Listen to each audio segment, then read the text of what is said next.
Alors, nous avons remarqué la présence de Weranson sur le podium avec Héritier Watanabe. Vous retrouvez Showana comment? Bon, moi je peux dire Héritier d'abord c'est maison mère. Héritier c'est fruit à maison mère. Et il peut que reproduire où il y a malam ou pas le roi de la forêt. Et puis biso to anda wolo bakala. Moni attaque chant na biso to orchestre na biso. Donc ce que je dis le roi de la forêt chi wana maison mère maman. Mais tu se retrouves qui en le jour là et surtout que Weranson y moko azo orienté sali boye ba geste na yo wana. Nous tous en rai. Pour déjà n'engue ça na so tali Olivier, otali Mishka na suka, otali ambulance. Oui.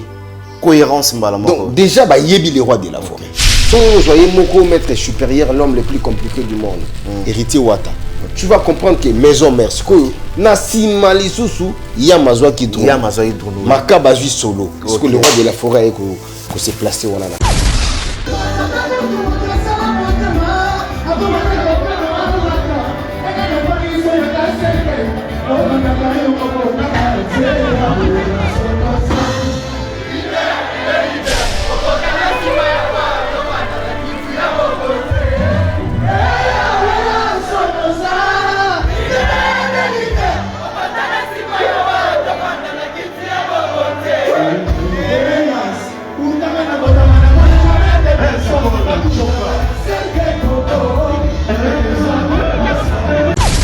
Surtout que peut usar autant la boîte c'est l'ingabillé moko parti héritier azui ya Weranson oza leader des leaders et puis ayemba ngo pe ka bongo na bano tango goga ayemba ngo le roi de la forêt le bas amen que Dieu te bénisse bénédiction ngo yango na moment ni nyozo benga concert na bino événement na zo benga ngo événement na moment valable na moment où biso toujours présenter album na biso c'est ça l'événement ils ont dit présentation album.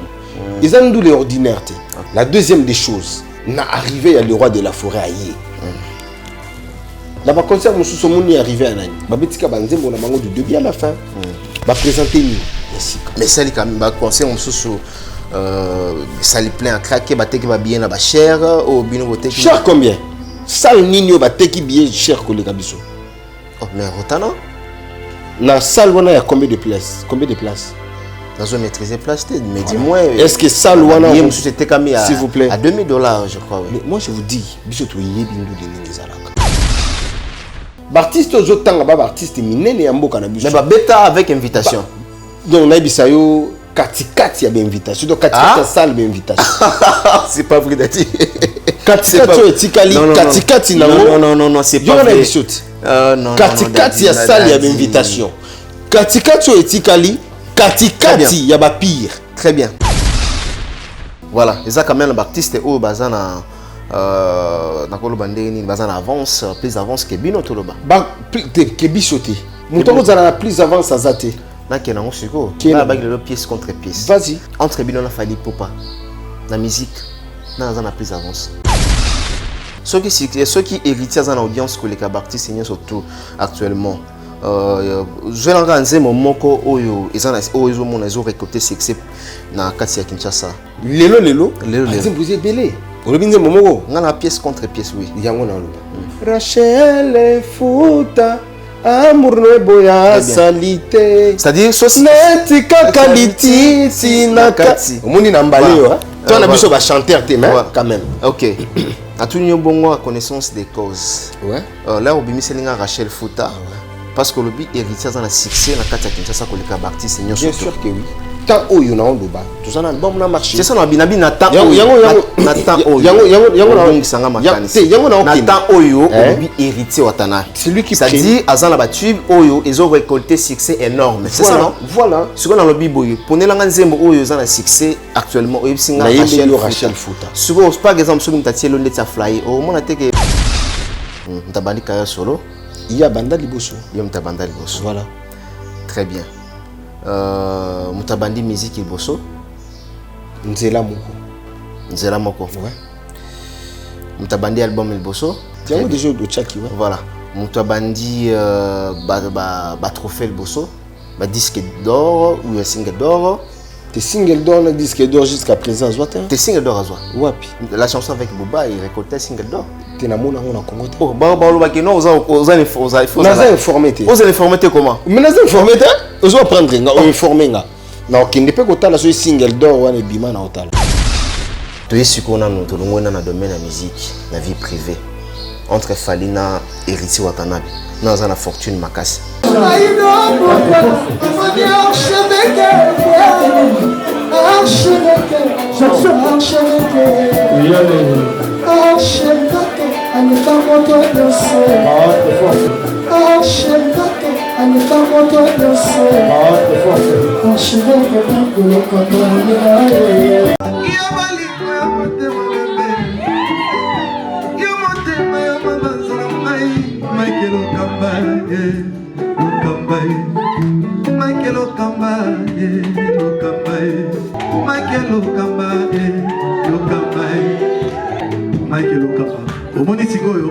L'artiste, c'est l'improvisation.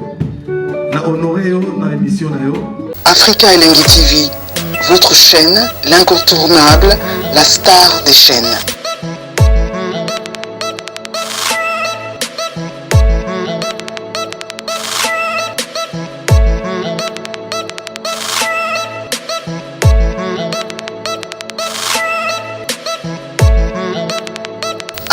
Africa Elengi TV, la magie de l'info.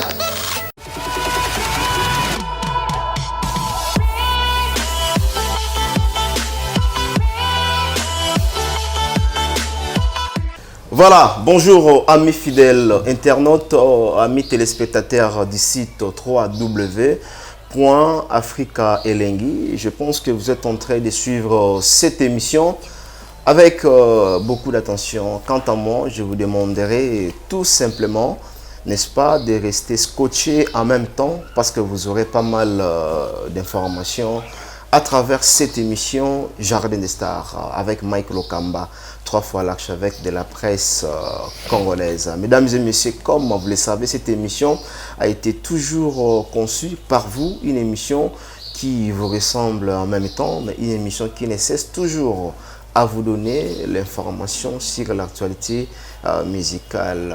Aujourd'hui, comme d'habitude, nous allons devoir recevoir notre invité avec qui nous aurons quand même le temps de parler avec lui. L'actualité surtout l'actualité musicale du groupe La Team d'Ritsi Watanabe Goga, Motona Tembe. Comment est-ce que le concert a été bel et bien lié? Dans le niveau il y a showbiz plein à craquer. Le public était vraiment au rendez-vous. Nous avons vu pas mal la présence, n'est-ce pas, du Weranson Weramakanda de la Forêt. Donc comment est-ce qu'à Honoraki son fils héritier Wata. Voilà, les autres ça là quand même, tu rebondi quand même na concert, voilà, na spectacle au Bapesa Kibiso et puis tu ba où sommes-nous maintenant avec mes anges, mes démons. Succès plateau, mesdames et messieurs, j'ai réussi pour vous Dadimola, oui, Dadimola, ça fait belle rete, d'un bail Kala, tout le monde en a fait Kala. Ou déjà succès plateau de l'Afrique Elengi TV. Bonjour Dadi. Bonjour la locambation, bonjour na bandeko tout bazota la biso na moment donc moi Kalato. Oui. Vraiment au tinde la nga kaka. OK. Donc les loups vraiment tout nga biso na tout ça là pour tout le monde en appelle moi Kala. OK. Et je profite aussi de cette occasion pour féliciter son excellence l'ambassadeur suprême de la paix. OK. Motona Tembe, l'homme le plus compliqué du monde, Ritsi Watanabe. Donc coup de chapeau à lui, coup de chapeau à toute la team Wata parce que vous étiez vraiment au four et au moulin. Vous avez vraiment fait un très bon travail. Vous avez donné un très bon travail, la bateau surtout, Bayaki Kota Labino. Et pourquoi pas dire merci à tous les fanatiques du groupe Wenge Musica Maison Mère à travers le monde et tout particulièrement à lui-même, son excellence l'ambassadeur de la paix, héritier le roi de la forêt. Confusion. Voilà donc le roi de la forêt. Ambassadeur de la paix, c'est Weranson. C'est Weranson et ambassadeur suprême de la paix. Donc voilà. Talaka papa, ambassadeur. Abouti Mouana, Akomapé, ambassadeur. Donc c'est un grand plaisir pour avant aussi de ça, une introduction. Banda Pemona comme ambassadeur suprême de la paix, activité mon pays dans la Salaté, apparemment. Si. Je parie qu'à Salaté, oui. Non. Il a été d'abord reçu dans le Parlement européen. Pas de problème dans l'activité. L'activité, il y a Yemoko. Oui. Mais non, lui, il est géré. Et ça, c'est qu'il faut y avoir l'activité, non. Donc, corporation OIA, il faut organiser l'activité OIA pour participer. Donc, les team Watanaïté. C'est vraiment tout un organe. Ok.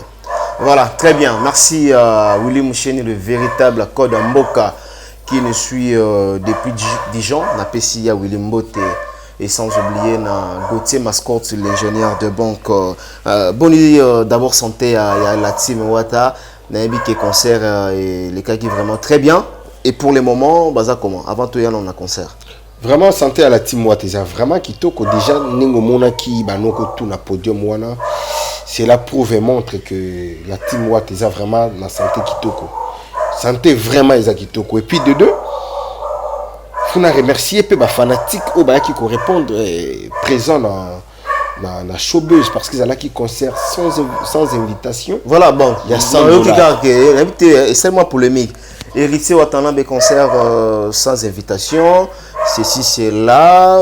Ceci, c'est l'un des Non. Nous avons réseau le concert sans invitation. En fait. Donc sans invitation. Mais comment on peut faire bon le concert comment on peut sauter biso Mike Lokamba au participer à la bandoule et la biso presque tout. Au tika la mon invitation hein. L'habité concert ni a team Wata mon invitation. Le mal c'est quoi makambo na bande koloba. Omoni dans le temps jadis, ba sponsor y a qui ko bandoule na biso. OK. Et y a qui ko boma moral y a ba fanatique. OK. Na ba concert populaire. Ba concert populaire eza mabete.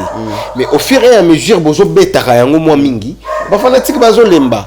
Donc bo tia concert peut-être na Gombe, concert peut-être il y a $100. Au moins on muta oyate $100 rebele bongo, ngana ozela nga concert na biso ebeta ma peut-être place bo. C'était vraiment un mal oyo batu babanda ki kozala nango mwa trop. Mais aujourd'hui makambo échangé. Il faut qu'on valorise puis qu'on révalorise la musique nabiso. Très bien. Comment est-ce qu'on peut valoriser et révaloriser notre musique? À travers Makambo et Malamu, Gogaï ko instauré. Bon, betindou les Mike Lokamba, ceux qui ont vrai yo. Ceux qui ont pire yo ya solo. Il faut aller à son billet. Il y a des fois cet exemple. À son billet, à son libatuna et billet, bah continue. OK. Tala, bandou les betami. Avec des invitations, on est à musique qui a kala, il faut valoriser l'artiste. Tu peux sa musique na biso valeur pour vient na biso Félix Oazé quoi loba, musique eza maman na biso. Donc biso to ninga ko dévaloriser maman, il faut valoriser maman, puis ko revaloriser mère. Voilà. Donc ça te que non ça pire nga po ya na ndule na nga na piso invitation na bingo na makasiti. Tala ningi show besoin de tondaki kakana. Voilà, parlons du showbiz. Quel est le moment fort, le moment époustouflant, le jour-là, il y a Héritier Watanabe. Dadimola, quel a été le temps fort de ces fameux concerts du showbiz? Le temps fort, premièrement, c'était quand Héritier chantait la chanson Désolé. Désolé, la chanson Désolé. Désolé, donc c'était vraiment un temps inoubliable. Okay. Et moi, je peux dire, le deuxième temps fort, c'était la surprise de son excellence, l'ambassadeur de la paix, voilà. Voilà. C'était le deuxième temps fort. Voilà. Ce sont vraiment des moments qu'on ne peut jamais oublier. Voilà. Et moi, je peux rajouter encore le troisième temps fort, la prestation de la team Wata au showbuzz. Voilà. C'est ça le troisième temps fort de cette partie. Aujourd'hui, déjà, vraiment que Banda qui concert on est bêtis sur le plan scénique, sur le plan même orchestration. C'était passé comment? Parce que ça vraiment que d'abord féliciter Héritier côté Tali à son na spectacle. Ouais. À part ça, aujourd'hui quand même critique bon, jusqu'à présent, on a besoin de félicitations. Le téléphone on a arrêté à ya au Kangama, donc on a Yasmine Kajingu, donc on a pu depuis les États-Unis, femme avec grand F.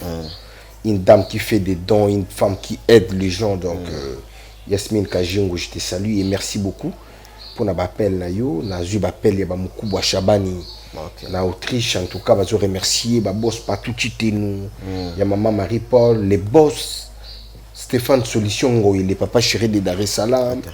bazo félicité Didier Bononga les nécessaires le cœur de maman Archeline bazo félicité bicho donc en Afrique du Sud boss d'Adakanda na pisi mbote donc bazo félicité pour boss d'Adakanda na Stéphane Solution oui bango peut participer dans Ndouli donc aider vraiment dans Ndouli donc merci na bango nanu bazo félicité kaka Patrick Calais ou le procureur bazo félicité jusqu'à présent na juin nous remarqué mais ils allaient une œuvre humaine œuvre humaine remarque ça ngana ngote remarque ça ngana ngote beaucoup bongisango bien mais quelque part on a fait moi failli kozala pour ils direct ils sont vraiment live. Très bien. Alors nous avons remarqué la présence de Weranson sur le podium avec Héritier Watanabe. Vous retrouvez Showana comment? Est-ce que parce que Batoualobi so kangi misu avant mon anan Weranson déjà dans le côté de la partie show bazo retrouvé directement Maison Mère. C'était passé comment? Bon, moi je peux dire héritier d'abord c'est Maison Mère. Héritier ça fruit à Maison Mère. Et il peut que reproduire où il y a malam ou pas le roi de la forêt. Et puis biso to anda wolo bakala. Moni attaque chant na biso to orchestre na biso. Donc ce que je quand le roi de la forêt chi wana Maison Mère maman. Mais to se retrouva qui en le jour là et surtout que we en son yemoko azo orienta sali boye ba geste na yo wana. Nous tozanga ngarai. Pour déjà ndenge za na so tali Olivier, otali Mishka na suka, otali ambulance. Oui. Cohérence mbala moko. Donc déjà ba yebi le roi de la forêt. So vous voyez moko maître supérieur l'homme le plus compliqué du monde, Héritier Wata. Tu vas comprendre que Maison Mère, ce que Nassi Malisusu, il y a Mazoa qui drone. Il y a Mazoa qui drone. Makaba juste solo. Parce que le roi de la forêt que s'est placé on a la carte. Donc Tchali Rubenga Lubaka bafwa. Donc il y a qui vraiment bafwa. Donc il y a qui nous les mots inoubliables. Ce que Makamba Bouina Tala, Tim Wata la mi kili na Zénith, to Olympia, to Bercy, le roi de la forêt a Elisusu. Ils ont la dégâts. Donc nous avons raisonné Makamba Boudo. Producteur Mogo Royate. Azoka le roi de la forêt. Azukaka Makaba Nayama na Timwata. Et bien Timwata va tourner. Voilà. Donc je suis en train de penser, je suis en train de réfléchir na hotala na audité Makambo Oyo. Et ça les maraba une fois na siècle. Et puis na ndimi sutegi ko salemaka. OK. Et puis tala bandu les tous les rois de la forêt kindaka. Asi dona randenga si dona kinandolo. Bayembi, Babini, ambulance à boire plus, Abinina, dadi. Voilà. Donc on se comprend que voilà. Ambiance sonana amour wanizongi. Donc voilà. Et là on va passer dans le sous la chanson de Papi Kakol je crois. Qui t'aime qui te fait. Voilà. Allez. Mon thème est refusé. Donc l'amour, na talandu les mains, na vendu ce qu'on a raisonné. Na raisonné qui va temps passé. Temps passé, c'est que tu peux usar ou ta boîte. C'est l'inga bien moko. Parti héritier azui, Yahweh ransonoza leader, des leaders. Et puis ayemba ngo peka bongo na bandu. Siko ego yemba lisusu na. Et puis mamusu c'est le cas na bandu les na ba prophétie hein. Tango goga yemba ngo le roi de la forêt loba amen. Que Dieu te bénisse. Bénédiction ngo yango. OK. Parce que nous on vit derrière héritier, hein. Tu vivras pour l'héritier. Donc Makambo il a fallu qu'Aïzalabou. Il a fallu Zalakaka donc voilà bien que bon donc on a pas polémique était mais c'était si important non parce que Batoualobi bolinga quand même bossa la on peut na kala mais n'est déjà pour rattraper en boye. Moi j'ai dit ça allait bien. Na ndenge Batoualoba bongo et le moment on a le la locambation. Ils allient temps. Les gens oublient plus le temps. Si tu as la notion du facteur temps, je pense que tu obéta mabakute. Obéta mabakute parce que nyoso o ça les baganamo qui les attend. La locambation au banda, les loza patron na site na yo. Tondo zala na yo ba makolo banini ba taxi lelo la locambation. Bakar yangwana donc au moins a coûté petit dans son basso carte pour écouter. Et ça temps aux allez précéder. Le roi de la forêt là héritier Watanabe moi nando répondre à différentes émissions la binoké ils a facteur temps tout il a temps. Très bien. Temps dans les moments voulus. Voilà. Très bien. Alors je pense que Bateau CPL vraiment et surtout fanatique ya maison mère jour wana bazali vraiment mobilisé à soutenir héritier Watanabe Goga. Et voilà. Et dans son ensemble, avant tout les Kanamakambe, il y a concert, il y a showbiz. Là, aux autres, Bobeti concert sans invitation, mais Bobeti on a Montanini. Bobeti a $100, $50. Voilà. Mais est-ce que et ça lui bien tout le monde a su la production, tout le monde qui a monté bien au Betaki. Fali pour pas Beti, pour faire le midi puis tout à Betaki. Et ça lui quand même, ça lui vraiment bien. Mais il fallait ça là bien. Et puis toi y banan yazo valable pour l'instant. Pour tout bazar artiste musicien pour beta na biso. C'est ça. Maintenant il y a valable. Si on a concert na concert oyo boti pour produire yango là aux autres membres valable banane baza valable. Mais Gogat yina à l'instant c'est lui qui va mieux. Yinde est valable. En plus na lobaki ndule na biso et ko rater na ngote parce que ça événement. Mais ba concert on soutient na non événement. Ya na ba concert ne to beta na biso ba concert. Mais ya Goga ça événement yango moni ki ba ministre bayaki. Là, vous faites allusion, il y a présence serveur en son directement au bien événement, c'est ça, non? Premièrement, déjà, présence serveur en son, Zalaki Prévita, notre papa nous a fait une surprise. À ça, il y a une surprise. Okay. Donc voilà. Et ce qui peut te dire, non, toi, tu mekika pour ça là. Illusion nango et comme il peut l'issue sur événement mais événement na biso libosu za ni la présente na moment ni yozo benga concert na bino événement na zo benga ngo événement na moment voilà à quel moment na moment où biso toujours présenter album na biso c'est ça l'événement ils allaient présentation album ils ont d'où l'ordinaire la deuxième des choses ils allaient na arrivé à le roi de la forêt aïe. Là, le concert, je arrivé à Nani. Je bango du début à la fin. Je présenter ni Yassika. Mais ça, le concert, ça lui plaît à craquer, va bien à cher au bino. Cher combien? Salle Nino, qui bien cher que les Gabiso. Oh, mais autant. La salle, il y a combien de places? Combien de places? Dans une maîtrise place, mais dis-moi. Est-ce que salle, s'il vous plaît, à $2000, je crois. Mais moi, je vous dis, Biso, tu y es bindu de Ningizalaka. Oui, réalité. C'est-à-dire quoi? Vous voulez parler de quoi là-bas? Vous allez être présent dans nous, Léona? Non, j'étais absent. Bon, voilà. Je voulais vous dire juste que Biso Tobeti sans invitation. Tu forcer Batouté Bayandouli. Rien qui héritier à Beleli, rien qui Biso émissaire na eto les canaux télévision toujours là-bas. Batou Bayi. Tout n'a Batou Roye Bisayo. Et puis t'as la parking. Dans le showbiz, t'as là où ça la parking à Bongote. Banda showbiz, c'est la showbiz.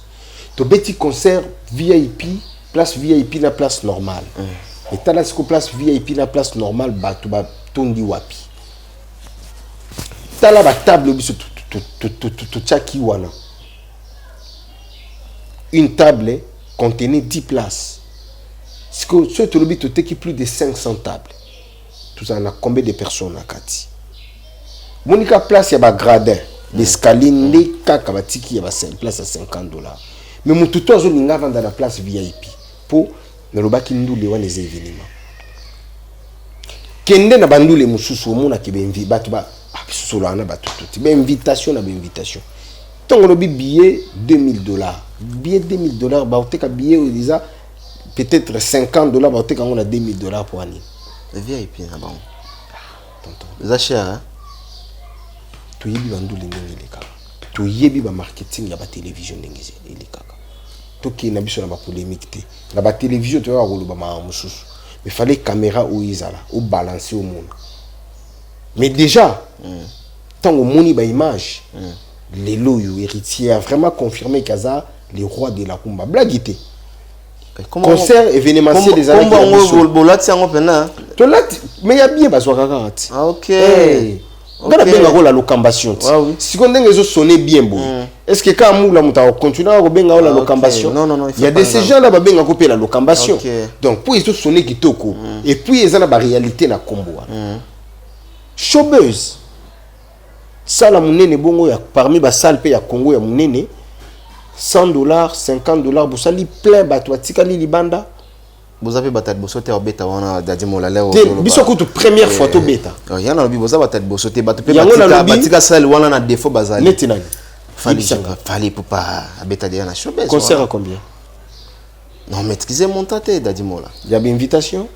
Sans invitation. Moi, je vous dis, Kende na showbiz tuna. Yoza journaliste. Ah Kende bon? sala investigation. Avec invitation? Kende tunati. Ba sali ya showbiz ba bezo loba ke mula bona to mula te banda showbiz de la showbiz. Oh là. Je vous assure. Et ça te que na travail pour na travail pas wata. Ba artiste ozotanga ba artiste minene ya mboka na biso. Mais ba bêta avec invitation. Donc na bisa yo katikati ya ba invitation. Donc katikati ya salle ba invitation. C'est pas vrai d'être. Katikati yo etikali katikati na non, c'est pas vrai. Non, katikati ya salle ya ba invitation. Katikati yo etikali katikati ya ba pire. Très bien. Question moko. Vas-y. Katikati ya salle ozolo bakeno avec invitation.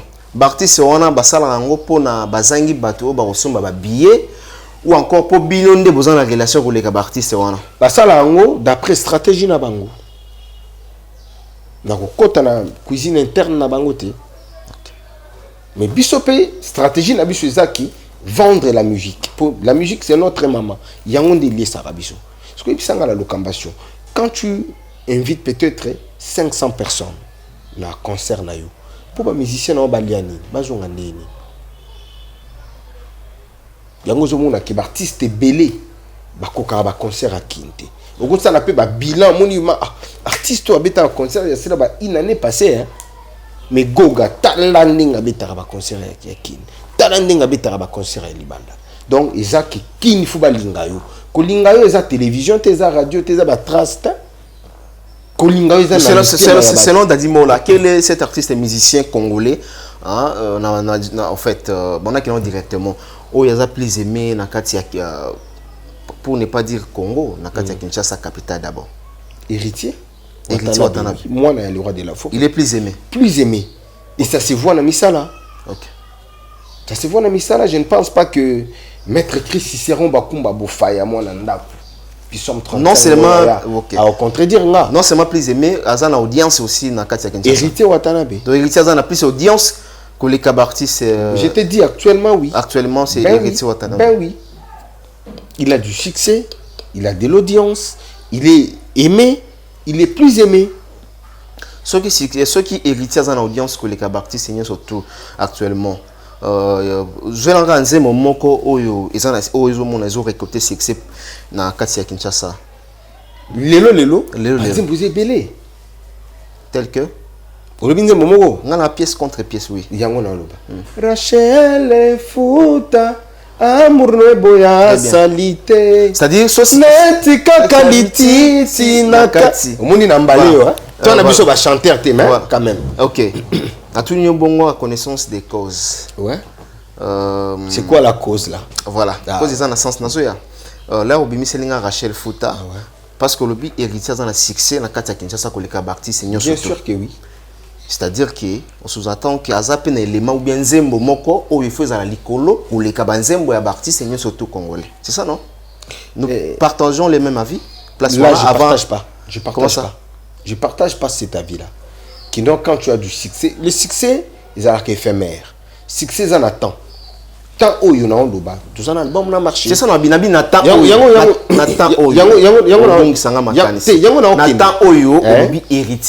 C'est lui qui ça dit, Azan la battu, Oyo, ils ont récolté succès énorme. C'est ça, non? Voilà. Ce qu'on a le biboyo. Pour les langues zembo, Oyo, ils ont un succès actuellement. Oyo, c'est Rachel Fouta. Par exemple, ce que tu as dit, le à flyer. Au moment où tu as flyer, ils ont dominé Rachel Fouta. C'est qu'on a rien, naïba et que retombé caparoi. Oui, ben, Nden. Na compris na gikaka. Yo kana biso une chose. Oui, psychologue. Bon, on attend la psychologie, hein, dans un pédagogue. Voilà. Donc, une chose, Maroloba, si aujourd'hui, on a vendu un site, site ni n'est site. Ah, exact. Voilà. Bon, pour nous battre, exact, Naza parmi les 4, parce qu'ils sont là 5, parmi les 5 meilleurs. Voilà. Mais si vous avez valoriser 4 meilleurs, vous avez valoriser. Question opposée, c'est l'artiste qui est passé à la télé à lobby. Banda 2017, il est là, à quoi citer, évidemment. Nanzembo wana canne à sucre. Canne à sucre, oui. Je comprends. Nalanda qui va propos artiste. À part artiste Fally Ipupa, quel est cet artiste à la télévision à valoriser Banzembo Fally Ipupa? Azati. Donc fallait pour parfois teka banzembo na elisusu. Donc eza normal que azoteka yango même tazolo ba pe vrai. Yango non. Na kende na logique wana o dinga o kende la nanga. Très bien. Donc aza vendeur ya ba produit na ye, ya ba œuvre na ye. Mais ce tolobi que non, nzembo moko l'équipe nzembo wana te. Faux et archi faux. Moi je te dis depuis 2016. Tilelo. Chef d'œuvre ya ba nzembo bimi na ba album tout ça ben. Chef d'œuvre. Voilà. Dans les places, on a tout éclairci, moi, c'est la confusion. J'ai reçu beaucoup d'appels. L'artiste est fallu à l'Obaki 2017, mais peut-être que l'Obéli, et c'est là qu'il n'aime pas bien été. Pour y l'Obaki de 2017, Tilelo. C'est-à-dire que déjà loko oyo ebima qui même pour Tilelo. Tout à bilo réseau beta lelo. Atelo ebima en 2016. Tu retiens un peu lelo. Ce beta lelo, tu au classé on a classement lelo. Moi ba longo lango ezate. Donc yango lando ozo ça BM. Yango na zo bisabino zo ça BM dans le sens là. Voilà. Na zo ici BM. So te lobi que no to longwa pour BM ebima na 2016. 2016 et emballé 2017 ti tu comme à fin 2020 tu bimisa premier volume ya album na biso. Donc l'album na biso mi-ange mi-démon. Donc moi je te dis chef d'œuvre ya album ebima de 2015. Photo zonga sima. Ti lelo est-ce que betak les sous. Mais nazala no na king. Et puis tile lo est-ce que et l'équipe banzembo baptiste bango le kambana ebisho tu na lobi déjà ils a chef d'œuvre ya banzembo bimi na album tout. Cela veut dire que ben l'équipe banzembo nazo chance ya ko voyager bamboke belinga na. Et l'équipe ngoni pardon, le pièce contre PC l'équipe ngona ba test na mélodie déjà na succès déjà la texte na mélodie. Déjà au tcha banzembo wana te dadimola dadimola le comme la problème c'est na protozo yeba problème c'est rien mais ma propose le baba c'est que les grands mo pas autour de bakaza ils connaissent la musique na biso très bien est-ce que yebi que les grands mo pas watsana krimoko enzo kezala kaboye enzo kezala kaboye les grands mo pas wazela ki wapi inspiration ne hotela ki wapi na ben atali mwana nanga goga bete loko yo donc na pena ya nango na animation donc œuvre ya malamu benda kaka œuvre mususu malamu yebisanga na ndinga mabeti musicien congolais ni na sala so cri pour na flyer to kana sucre pièce contre pièce donc ko sala cri zembo moko boy quelconque wana za ba réponse et lingelo ba ke non zembo wana liza na succès mais oui pour eloko malamu bako pousser ka eloko malamu na lisusu na koloba no ka eloko moko kaka na loba est-ce que yebi ke Mike Lokamba na mboka na biso oyo soki yo lingi okoma na babone belé okosala ngo oui parce que belé ba booster ba leki yo pété na audience ya bimi oui et belé ba booster oui to yebi ndenge ba booster oui mais non on booste pas biso ça ba vrai to dinga ke ba nombre de vues na biso ezala bongo BM yazolo bela 11 millions donc est-ce que na leka disait na TV na bito na 11 millions de vues est-ce que yoka disait na lobby so wana ba 26 na koleka ko ba millions de vues parce que si aujourd'hui Goga lingi ba booster quand tu vas te belé à ça site lelo kaka a booster 2000 abonnés dans le combattant to yebi comment ça se passe makambo donc pour na vie biso te vie que tu te tiens dans nos vies à part betande yembande bon le streaming boki pa ngote ba vente en ligne on a bisa que no ba streaming ba vente en ligne voilà je te dis parce que lelo il faut maintenant que il faut maintenant ba disque na bino mérité mais quand même ba disque voilà moni ba streaming wana ba vente en ligne wana banani ba salango ba manager est-ce que ngande dadi muna funa ko lobela musala manager non. Ok. Au moins, exemplaires, on parlait des exemplaires tant que tu as côté comme vente physique. Est-ce que yebiki tant que tu as sinon le premier volume il y a mi-ange mi-démon. Tant que mi-ange et bimi, tu as mis ça dans CDT na niveau poto. Tant que mi-démon et bimi, coffret et bimi, na ba CD il y a mi-démon et bimi. Est-ce que batou grève à Sombelango et au bien Afrique du Sud na Pessimbote na Francis Mobia mon cousin place Azali c'est lui qui s'occupait de la vente il y a Bassedi en Afrique du Sud Patrick Calais ou les procureurs sud-africains hier mutabande ko s'occuper na ba trésor Mugal Trezeguet Mouzala dans Cape Town Demi-Dié bango nde bande ko s'occuper na vente et ça la rasoute donc ndenge goga zo zonga mikilibo ya zo tindela biso lisusu ba coffret pour to tinda en Afrique du Sud na Angola Mandela Westo na za awa na Sido le guide Mamoit baza awa Angola ba CDC là quand on parle de Gèvres tous ala ba bo dachite na télévision que biso danger non viens à biso Blaise Boula loba yembande betande binande rendez-vous na kitata yango to comme mona makambo ebele bato basakana na musique kala lelo musique na bango so tiango zo mona nete bima na 1982 mais peut-être bimi cela 5 ans passés tout 10 ans passés musique ça un nombre de vues on a tout total oui ça fait partie oui quelque part mais un nombre de vues un nombre de vues nazo lo bango lisusu la locambation nazana yo awa nazo chance à voyager moi ba pays ebelé étranger na yo to kenda to yo ka pe so muso be analyse bo salaka o pemi pe mai lokambo comme loba na ba analyse makambo to mona ka libanda c'est ça question que to ngo anticiper directement là aux ba succès boza se focaliser kana Kinshasa alors parce que to bimana pe na bangambo ngo là bozo ba héritier aujourd'hui oui tout à fait normal dans la raison mais aujourd'hui aussi succès il y a héritier Watanabe est-ce que ça peut les banda ndenge ya artiste mususu za makasi koleka limbisanga émission na yo na poser ka question mo ya moi buzoba na artiste congolais où il y a tout le monde la ba vieux Kofi ba vieux Wera ba vieux JB ba vieux Wazé comme ba vieux Karmapa na artiste batikali artiste ni na même orchestre na Afrique du Sud.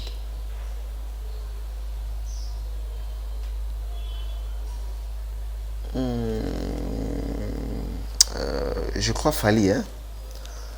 Je crois Fali. Après y. Je parie aussi faire Egola. Après y. Héritier Watanabe. Après bango misatouana. Wana s'il y a parce que bateau même avec les musiciens bango wana même si bakenda na banka boye. Sikoso ko talis ko na misatou tangi. Ti mois te mima patuku tu ebele ko le orchestre. Vous allez présent. Ngana zoluba. Na loba ngo na ba émission. Yo za témoin oculaire nanga. Biso to beti na 100 tonnes pa ya Nozi Mwamba. Ya Nozi Mwamba na PC Bambote. Bambote a trop place à ça. To beta un certain samedi. Vendredi. Samedi Davido a eu beta. Est-ce que Davido a sala plein ou héritier à sala? Ça la plein te siko ningo lo bani par là. Na ningi na lobake. Message za ninda. Ba tout message na ngeza boy. Yo ozala présent en Afrique du Sud nanga. Ba tout obiso to mona ke baza danger. Pour tout monde na bango ki na ba musique na bango par culture na bango zo valoriser bango. Ke ba leki o ya biso te o ya biso ba leki. Goga libanda azana succès Mike. Tuzana na ona Dubai. Tangelanga ba musicien nini o ya Congo ande kotanga. À part ba vie na biso. Nana question moko selon bino parce que vous êtes ka image artiste na bamboke belé na Côte d'Ivoire selon bino héritier rosa na position nini actuellement Côte d'Ivoire est net Congo na Côte d'Ivoire est net Congo na biso na minute oyo héritier na Côte d'Ivoire asa number 1 Nadi nous sommes devant la télévision.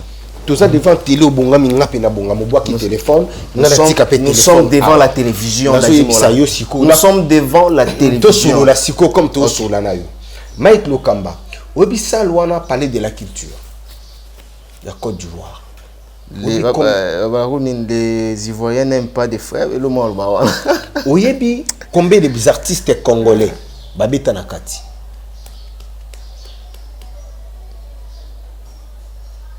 héritier koka kozalata deuxième ou troisième ou abeta bakati wana donc aujourd'hui si kotongo to beta salwana retira des bima déjà to betongo ba 2018 2019 donc la locambation kala mingi te Côte d'Ivoire au comprendre.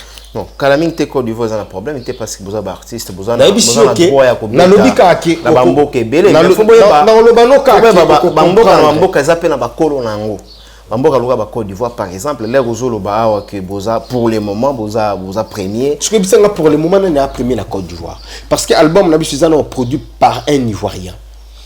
Cet Ivoirien a promouvoir nan artiste là, a promouvoir par un Ivoirien, c'est-à-dire que yoka tactique ya producteur na biso. Alinga na doit promouvoir les sous-artistes na Côte d'Ivoire plus na ba pays na bango wana. Omoni ba vente physique oyé na Congo. Isa makasi artiste alinga ki ba CDPE ya mais ba coffret la plupart et kenda connecté kama kuna. Et naba it na bango héritier za number 1 azolia na bango moko ba ivoirien lelo la locambation toko ça n'a raté tout le baraté pour na posa ya kolobato to lo ba parce que na vendre héritier non actuellement album na biso eza kitoko ba mélodie kitoko ba chanson kitoko y a pas de bêtises directement adopté par des autorités bamboka. Kuna ba yoki héritier balobi non on ne pensait pas écouter un tel album. Mais tout on a eu souvent blogueur na kombo ya général Makoso ou BPE atanga les sous-artistes oyo bazana succès puis ba yebani et puis ba tekamaka atanga ki Fally Ipupa après Koffi Olomide donc voilà asuka limita ki wana sikoyo Makoso wana na ba makambo ezo leka na ba internet awa yo yoki te ke batu babenga na ye kobenga ndeti pour solo la ganayi pour aloba makambo na ba télévision artiste congolais. Ah bon? Ben oui. Parce que yebisanga muto abongo maintenant qu'est-ce que tu attends de lui?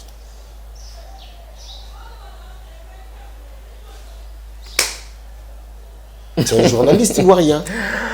Voilà. Si tu attends bongo peut-être, qu'est-ce que tu diras de Werenson? Qu'est-ce que tu diras de J.B. Mpiano? Qu'est-ce que tu diras des innocents? Tout à l'heure, il y a que succès femelle. Donc, si succès est éphémère, mais oui. Tu ne me diras pas que Lelo, comme Lil Wayne et Bima, à l'équipe Michael Jackson, dans l'équipe Snoop Dogg, il y a des icônes Oyo, bah ça va être imbougeable. Non, à la une peut y avoir la Dadimola. À la une, on a vu ça sur le bas, faire allusion, on a battu où ils a à la une. C'est-à-dire que il y a les grands mots pas où ils à la une. Quand Mako se cite les noms, il y a les grands mots pas où. Tangi Werenson ya makasi nani Koffi Salina na batu bomona onte. Salina na Diamond et l'équipe na Plexi c'est là. Siko tango azolo ba la une. Featuring na Diamond les anze mwana ni. Il y a Diamond, bien sûr. À Bengissi, les grands mots pas où. Mais ça tube les grands mots pas où. Siko tube oyo innocent. À Salana Diamond, et kokisa 100 millions de vues. Yepe Mako songo amoni yango te. Ah oui non ça et écoute il faut pas. Tu vois, yango nazo yebisa OK. Ils en a ba guerre mususu, il y a des seuls artistes ba bengaka pour ne pas citer les noms des autres. Mais musique ba ko ça rasouté, musique est comme à internet, na ba téléphone, na bisu tout le monde a tout. Tout le monde a tout tonton. Tant innocent te aux tema mabe.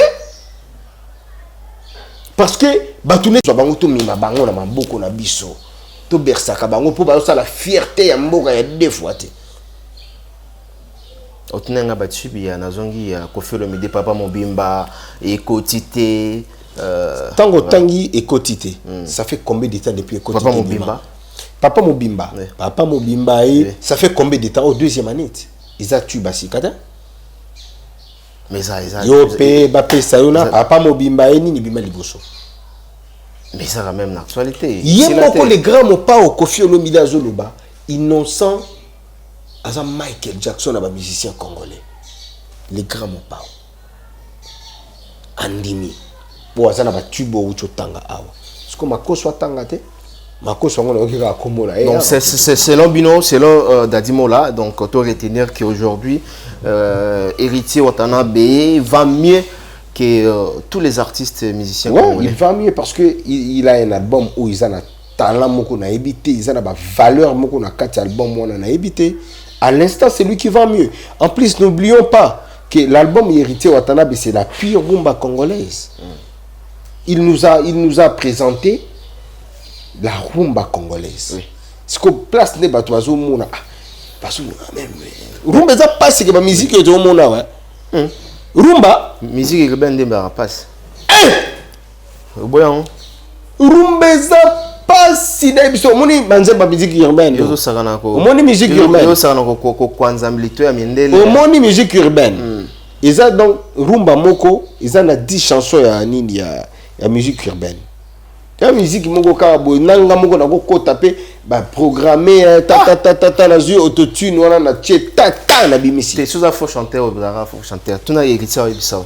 Autotune eza na ebiso nga na lobi nga. Na lobi nga pour na chanteur te. Est-ce que héritier moko kati na za na autotune wana okena ngwapi? Na lobi nga. OK non, asale langue déjà. Na biso ha. Na nzembo nini? Ah? Asale langue déjà, même la nzembo o ba asala featuring na Jomo basala nzembo ya anglais boy je crois. Autotune salama on a tout na ya Bissau. Ah non quand tu na concert. Ozolo bana na nini na studio. Oui, na studio. Moni autotune wana bon habité pour na côté yango pe na pêche exemple nanga. Autotune eza pona et harmoniser ba voix. Voilà. Et puis ils ont dépendre na ba style. C'est ça. Ne turumba na biso. To ken autotune wana. Obi fait le goal à Tukambwa. Elle maman Tuka. Ah utilise autotune oui. Kala oui. Eh bien il y a ba logiciel moko ya kala tout. Mais ba bibo Hollanda quand même hein. Té na éviter pour ni na lobby on a calamité au monde appena concert hein concert pena boye. Voilà c'est que yo ko mochola. Kochola nandel. Té ko mochola ningo lu ba. Yo minimiser ngo comment? Dans 5 ans bo betango na ba bondo tiela ngo ba concert. Sur lobby utilisation na awa. Déjà bon on attend elio Tukambwa.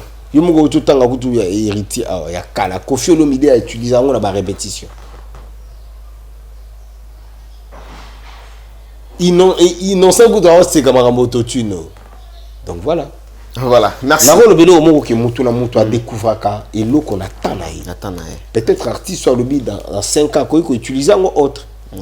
Donc ils attendent où il y a découvrir peut-être le voilà. Mais c'est pas du nouveau. Voilà. BM toujours on BM bien que na moni na émission là on peut ça ba référence aux on aming ba BM c'est là. Alors Balobi lelo l'album très bel album mais on je mets des mots banzembo pe a bien. Nzembo ezo kende bien mais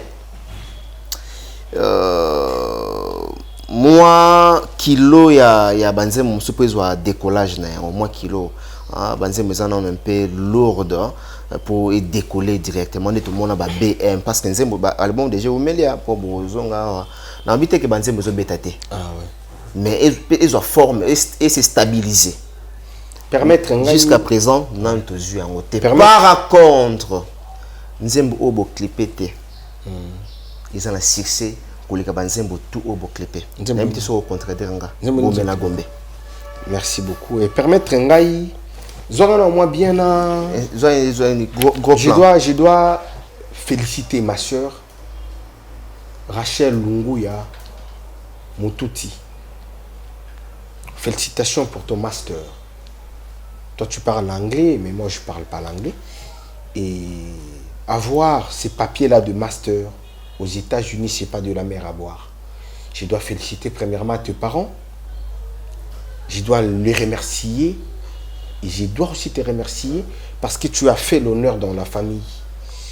Être aujourd'hui licencié, c'est ce qu'on appelle aujourd'hui ici à Kinshasa. Et aujourd'hui, tu es aux États-Unis, tu as un diplôme de master aux sciences internationales et business. Félicitations Rachel. Rachel Lunguya Mututi. Félicitations à toi ma soeur. Merci. Félicitations et bravo. Merci Rachel. C'est que bientôt là nous allons fêter donc Rachel Lunguya Mututi. Voilà, congratulations. Toi tu parles moins. Hein? Okay. Voilà. Pour répondre à ta question, Gombe na Gombe, chaque chanson ils en a bandingé nango. Et mutu na préférence na quatre albums na biso. Pour dire peut-être que non, album est un peu na lourdeur non. Lelo toi na mois ni, toi na mois de mai. Album est en décembre. Premier volume 5 mois. Deuxième volume et ko bimana février 3 mois. Donc ngana obisa donc 2 mois et 3 semaines et ça 3 mois les 24 août. Parlant de Ngala Lobani, album Ezana no bébé la locambation. Tant on a le bano qui concerne M. Zala qui événement. Tant la kaka toke showbiz ko beta concert ya présentation officielle ya album na biso batu batondi bongo. Yo kanti ba yini ko tala ba musicien kaka te ba yaki koyoka ba nzembo o ba sombela ba disque. Album eza bien. Comment noté? La délégation peut-être Angola, Belgique, Afrique du Sud, on a ici France, Kwamina. Ami Kwamina, je te salue donc Awa. Et je profite aussi pour souhaiter un très joyeux anniversaire à ma fille, Brittany Ozia. Donc la fille du roi. Donc moi on vu un grand frère Nanga Marie-Paul, Brittany Ozia, mère à ma Frésia, l'élo anniversaire là. Donc profite-toi de ta journée quoi. Donc ça dit topé ça temps. Na lobi tenter, topé ça tenter pour album mezo bêta. Na lobi ka abouye album auto kenda nango ti ba 2000 moni ba moment ba élection. Ti ba élection kuna lisusu. Et vous allez ka album ko banga noter. Voilà. Banzembo za bien, banzembo mezo bêta partout. Nous avons préférence Gombe na Gombe, en tout cas, il y a l'éternel président Daniel Massaro, des cœurs frères. On est ensemble. On a mon antique nabiso, on a classe nabiso Daniel Massaro. Donc nous avons des obéta, ça. Asa chansa, maman na chansa. Gombe na Gombe lelo, rien à dire. Rien à dire, rien à commenter. Rien à commenter. Donc si vous avez Gombe na Gombe non clippé. Ils ont bêta, et puis Gombe na Gombe 5 mois quand on a marché. Non, ils ont été à un niveau.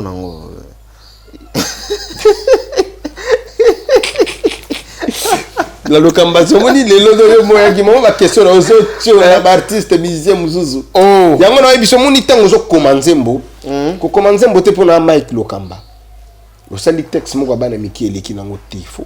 Gombe na Gombe na texte na musique non bravo na artiste Goga l'homme le plus compliqué du monde tikana yo oui biso to pesa toujours éloge na artiste ba sala ça va bien donc en tout cas à travailler au Forum Moulin pour que apesa biso album oyo mi ange mi démon so yo ki banzembo ndeti ba Gombe na yo na zo pena temps oyo kapena nzembo non c'est un génie et puis jour wana nga zo féliciter lisusu tala parking talandu lozo wa parking talandu les gens wa parking eleki ya bino wa parking comme mango bongo te biso to tambola ki na yebiso ki na musique yali et puis bato mbongo eza ba concert o bato mbongo ba yiki ko leka même ya bino hotel mati nazo ebisa est-ce que muta leki zela musicien tangelanga musicien o leki héritier wa tana na relation bato mbongo non c'est fali papa boni o linga ko chola mutu boy donc na manga ko chola ouais selon na Congo na biso ezana mutu aleki héritier na ba relation on a te na Congo après héritier c'est la génération s'il vous plaît génération na longo li ba vie tout tant na lo ba na longo li ba vie d'accord génération la biso après inosbi oui ba te après baza misato wana au repêché tu n'as repêché ta na Kenya yo directement non na repêché ndeni bango misato wana héritier watanabe inosbi fait rigole ben oui mutako sauter tonton mutako sauter na mona ba Abeda Chou ba mbongo panzana na podium Abeda Chou est normal oui Abeda Chou est normal que azawana na rotana asokoli a teka parfait jouer ngo abotela bino bato vraiment jouer ngo na tala ki lisusu bato belenga na azande awa nani ndeti ana bombi ça tetanga Abeda Chou aza mutu ba déranger bato tetanga te na déranger ba o déranger bango parce que la biso tala moni bato na biso tout bazala pas na biso les boss Popol Mumba jeune boss Popol Mumba plein de bonnes manières azala kiwana ba Dario Mongondo les sénateurs azala kiwana maître Kazi son éminence azala kiwana Yadadi Soso l'immortel azala kiwana on se comprendre Aimé Kanda azala kiwana Serge Mobila est top class azala kiwana nani susu Maître Christian Kara azala kiwana Maître bienvenu face aux procédures azala kiwana na ba boss musu na bombi ba kombo ebisanga nani président ba représentant à 6 boy bazala kiwana yango abite ndai azala kiwana nani susu le bana yo osa marketing ya te nazo ebisa yo muto akoso te qu'est-ce que c'est normal muto akosa yo te ozo bona net Popol Mumba Bogar Mbongo alati kitoko Bogar tina poche avant disikoyo do yeso akabeli yo muketon pendant que rang ya héritier Watanabe rang na ye déjà quoi bat classe na ba ministre rang na bino ba classe bino ba vice bozana ba rang na bino ala zana ba rang na ye faire zana ba de quoi ba classe bino siko biso to na ba rang to biso ko ba rang na biso ya plus d'intellectuel ya bato mbongo ba ministre ba député ba avocat ba banquier omona biso ba comptable. Remarque moi na kati ya concert on a ba penser vraiment que ouais on va na suko songi ndenge we ranson na ki wana donc ça qui wana fallait vimba na dollar ba tozana dollar te ezala ki bilité yo mona kité ezala ki bilité na niveau ya we ranson ezala ki bilité parce que surtout qui non plus loin ceux ezala qui et mara polémique te loba ceux qui détoyebi hein pour toyebi ba concert na bato ba lesa mbongo hein eza BCBG on a coûté kobo yango ti kocha ba vie te te na kina mbongo ah bon voilà BCBG so ba mutamati na podium en tout cas mutazonga pambati après BCBG na kita siko na peso exemple kaka to lingaki pe to mona ki na la team ndongo zo ba ke no boleki ba tutu na ba relation que wera et pas que ce wera zo atonga to senti pena que non là mais yo ozala ki zo ba la ya ba détend ozala ki présenter moi image yo kana omoni siko ba image te na ota direct ya héritier Watanabe hein omoni ota la direct ya siko na lo bana yo oyebi combien de bateaux ba ya même te so la reza qui te joue on a produit oyebi combien de bateaux ba mataki ba pesi le roi de la forêt là tondo mona et puis ba la amikete na mona ki muta pesi le roi de la forêt $1000 to bando mona na mona ki ngaza la ina podium image ezali na moni muta pesi le roi de la forêt 1000 te 1500 mata aswa ki la blague te moni après BCBG na Congo eza team wata na bato ala et puis bato ala ya classe non ebisoti voilà merci Dadi Mola le roi de la forêt zuna ba chèque mais non ebisoti na ba chèque oh là là oh là là oh là là oh là là et puis ba ministre moyen ba matizala iti d'excellence baloba iti bisoto vanda tant le roi de la forêt ya vandi tout na Sankara de Kunta tout na Roger Ngando tout na Mosaka ba ebiso voilà biso yango zo mona ke concert na biso et bimi meilleur concert ya semaine et puis meilleur concert de l'année s'il faudrait te placer na ba meilleur concert ya tochango année hein parce que on a déjà événements ben oui événement ya boyo za la souta to lobani parmi ba meilleur boza meilleur toi number 1 ya ba concert donc numéro 1 ok donc les prix to loba tout ça ba les prix na lela ba est fort ya loba neka les prix voilà nous les événementiels tout ça vraiment ba les prix ouais ah ok parce que les prix vraiment na éviter quoi to comme na biso na souka les prix bobi boza les prix oui tu as vu les prix en tout cas les prix aura les prix à mi balité mais gogat na bandu le vraiment goga mais koloba te na musique les prix azati les derniers azati les prix pe azati pour ngata on a kenda ba concert à Ibrator na binaka ok bon chanteur ok olobani ok comme un petit concert na mais ça quand même là-bas voilà ça quand même l'artiste au bazana na koloba ndeni bazana avance plus avance que bino toloba ba ke bisoté muto za na plus avance azati na kena ngosiko ba ba le pièce contre pièce vas-y pas pour nous tanga mba fali pour na mona côté la faire rigola yango na selon nazo côté la faire rigola j'estime mais non pourquoi j'estime pourquoi donc côté la faire rigola pourquoi nazo estimer ah bah voilà là kena ka direct voilà là aux ba kena na bazana artiste baza plus avance que bino bité na kena on direct pièce contre pièce vas-y entre bino na fali popa na musique na za na plus avance na cadre nini pe na coin nini na avancement na roya na ba angle nyoso to na ba facteur belé tangela nga facteur moko carrière solo ntabandi carrière solo il y a banda liboso voilà très bien mutabandi musique liboso Nzela Moko. Nzela Moko. Ouais. Mutabandi album El Bosso. La carrière solo, oui. Diamo déjà de Tchaki, ouais. Voilà. Mutabandi trophée El Bosso. Disque d'or ou un single d'or. Tes singles d'or, un disque d'or jusqu'à présent, Zouatin. Tes singles d'or à Zoua. Wapi. La chanson avec Bouba, il récoltait single d'or. T'es na mona Congo. Oh, non, vous informé. Vous informé comment? Mais nous informé, vous apprendre, vous informer. Non, qui n'est pas que la single d'or ou un bima na otala. Là, c'est le featuring. Donc voilà. Ok. Plus avance, na ba vente en ligne, na ba iTunes. Là non. Na ba Spotify. Là non. Na ba Amazon. Là non. Là non. Là non. Kende na internet total pour nous c'est comment na internet. Et puis na ya pe go yebiso selo moko. Est-ce que le na ambi dadi mo? Na ya go yebiso selo moko. Est-ce que le na ambi dadi? Oui, ambi vraiment dadi. Na ya go yebiso selo moko. Tango banda ko zala bango tout na orchestre batu. Est-ce que yebi ki héritier watana ba le karape bango? Pour artiste o azana orchestre batu somba mutuka ya cher. Eza goga webit.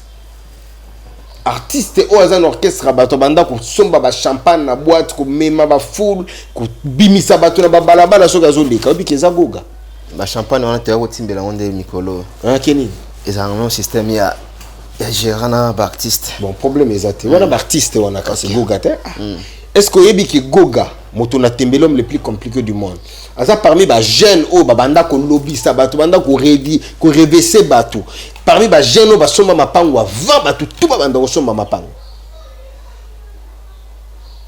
est-ce que yebi ki za bongo na orchestre bato kaka est-ce que yebi ki kaka héritier watana ben orchestre ya bato mais abanda ko memba bande ko na mikili obi ki moto liboso kaka héritier on lobela avancement dans le domaine de la musique to kena la musique tango zo c'est exemple mort c'est exemple mort te na tango zo loba merci bon voilà siko na ya est-ce que yebi ke goga moto na tembe l'homme le plus compliqué du monde asa premier artiste congolais o asa orchestre bato mais banzembo na ele kana ba trace na ba trace ni trace urbain na trace africa ya bo ya bato mso le kate na lobi asa orchestre bato. Ok. Seul artiste, seul chanteur. Azana la maison mère no banzembo na yele kana ba trace. A timbela déjà ba chaîne wana ya libanda kala.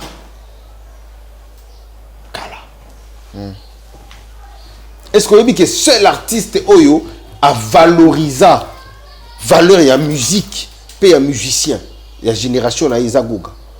Quand il sort, il faut sentir vraiment non, celui-là quand il parle est-ce que c'est un artiste ou bien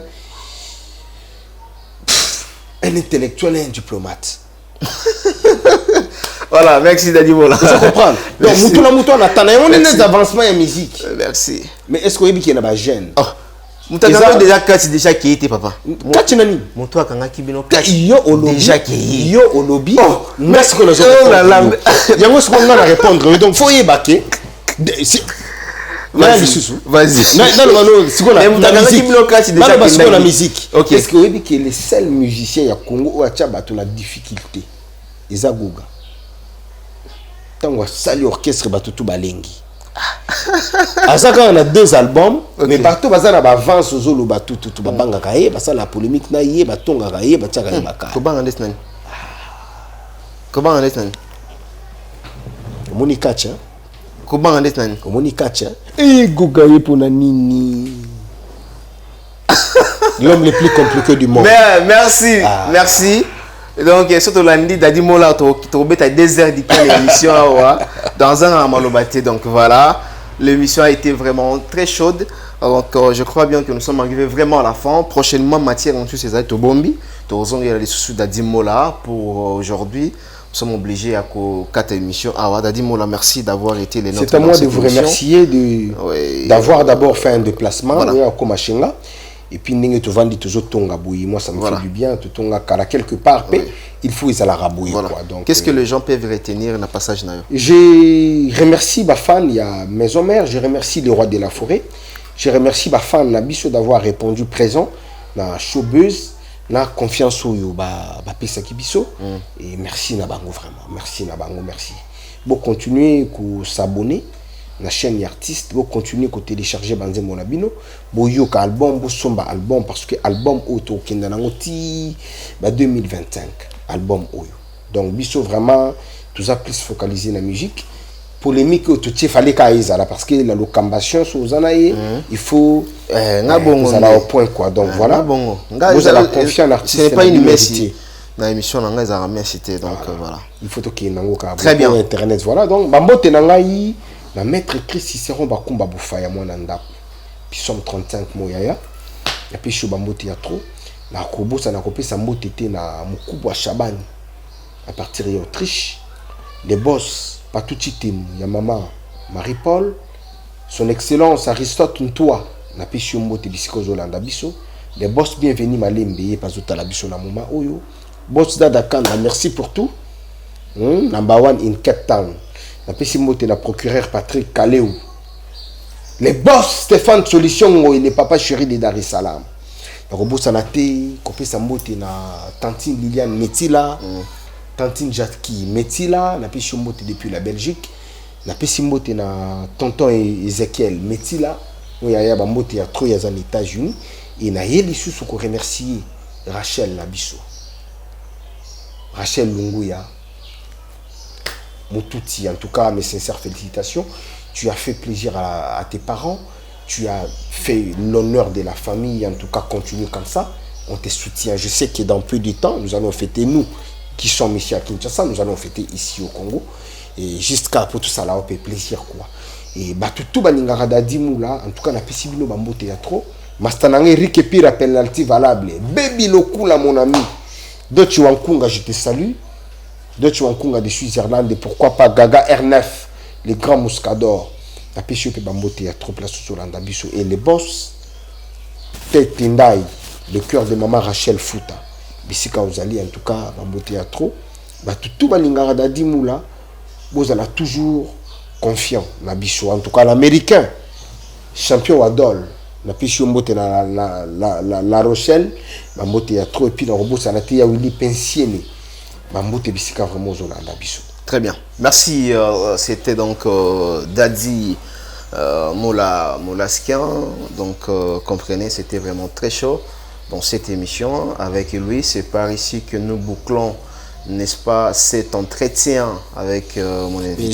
J'avais aussi oublié, s'il vous plaît. Je dis merci, Tozo Zonga. Merci, à Willy Moucheni, merci à Papi Boza Monzali, PM Fondation. Il y a Boston Guillaume, extrêmement bon. Et sans oublier à toi, Christelle Blanchot, la taille électrique. Dadi, on va ça. Ouais, nana qui n'a loué initiative, il y a Madame Yasmine Kajang. Okay. Madame Yasmine Kajang qui réside aux États-Unis. Mais la dame avec grand F majuscule. Donc, elle est là pour soutenir orphelins, à soutenir parents ou désespérés, pardon, jeunes ou désespérés. En tout cas, je te félicite, Madame Yasmine Kajang. Continue comme ça. Le Congo a besoin de toi. Et puis, photo, Zara, l'issue, on soutien à FARDC na biso. Ah, d'accord. FARDC. Bokenda Liboso. Initiative ya Mokonzi Mboka, tout ça derrière Yango. Voilà, merci. Nous sommes derrière la FARDC, toujours soutenir Bino. Vous avez un total soutien, Nangambo Nabiso. Voilà. Courage, Nzambazala toujours Nabino. Dadimona, merci encore une fois. Quant à moi, je vous quitte en saluant comme ça la grande équipe technique qui m'a tenu compagnie à la prise de vie. C'était Richard Ntessa Scan et Berlin Vingamete du côté du montage. Merci vraiment pour tout. Dadina si c'est une question oyo moko pour na zongi karelo ko moko mais justification te dans un pour sa justification te question et la réponse voilà entre parce que aujourd'hui bino boza bata ba relation bino boza trop d'avance ceci c'est là bino ni danger bino tu es sûr qu'on a notre longue dans le domaine de la musique, la vie privée. Entre Falina et Héritier Watanabe. Nous avons la fortune makasi. Fortune ya mutu, yemoko mutu ayebi. Na misala tout le monde a kato. Te yango na lobit. Oui, yana zolo bakasi. Toyeba. Kasi bato bazo tala ndé ba. Question za mukuse, répondre seulement.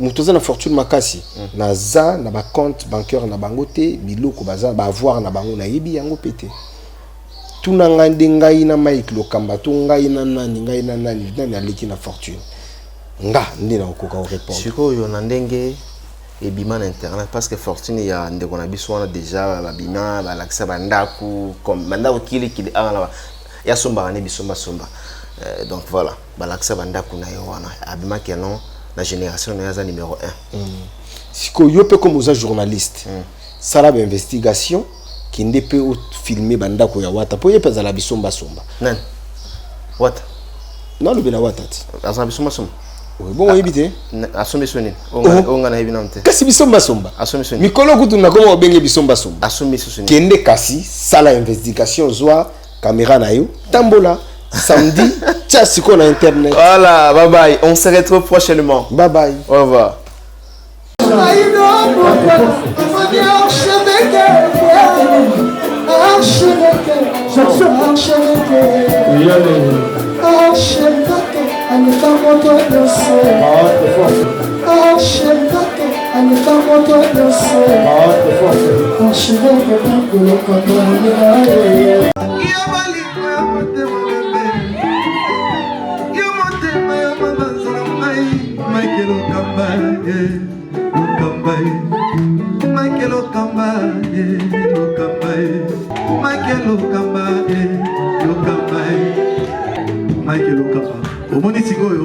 L'artiste, c'est l'improvisation. La honoré dans l'émission. Africa Elengi TV, votre chaîne, l'incontournable, la star des chaînes.